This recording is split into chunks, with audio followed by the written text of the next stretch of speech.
বিধায়কের দ্বিতীয় মৃত্যুবার্ষিকী উপলক্ষে হাসপাতালের রোগীদের জলখাবার বিতরণ করল যুব মোর্চা।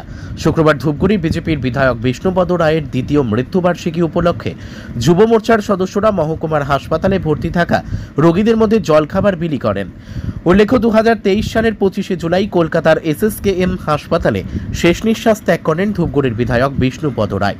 দলের স্ট্যান্ডিং কমিটির বৈঠকে বিধানসভা যাওয়ার পথে অসুস্থ হয়ে পড়েছিলেন বিষ্ণুপদ রায়।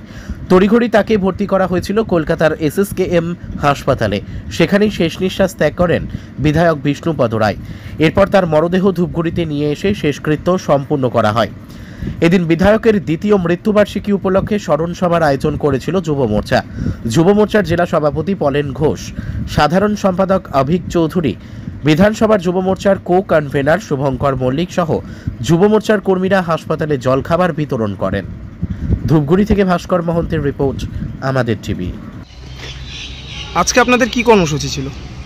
আজকে ভারতীয় জনতা পার্টির একনিষ্ঠ কর্মী ছিলেন আমাদের ধূপগুড়ি বিধানসভার প্রথম বিধায়ক মাননীয় বিষ্ণুপদ রায়, তার দ্বিতীয় মৃত্যুবার্ষিকী।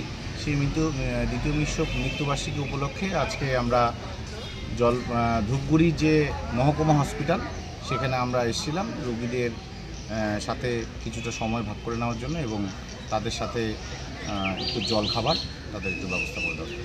আপনার পরিচয়? আমার পরিচয় ভারতীয় জনতা পার্টির যুব মোর্চার জেলা সভাপতি। পুজোর আগে স্বনির্ভরতার পথে প্রথম পদক্ষেপ নিন। বাড়ির কাজ বা পড়াশোনার পাশাপাশি আয় করতে চান? সেলাই শিখে নিজের পায়ে দাঁড়ান।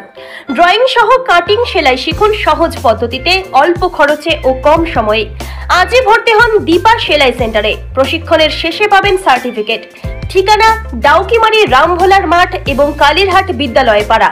যোগাযোগ করুন 7866960719। আর দেরি নয়, আজই শুরু করুন স্বনির্ভরতার নতুন যাত্রা। আমরা আছি আপনার ফোনের অপেক্ষায়।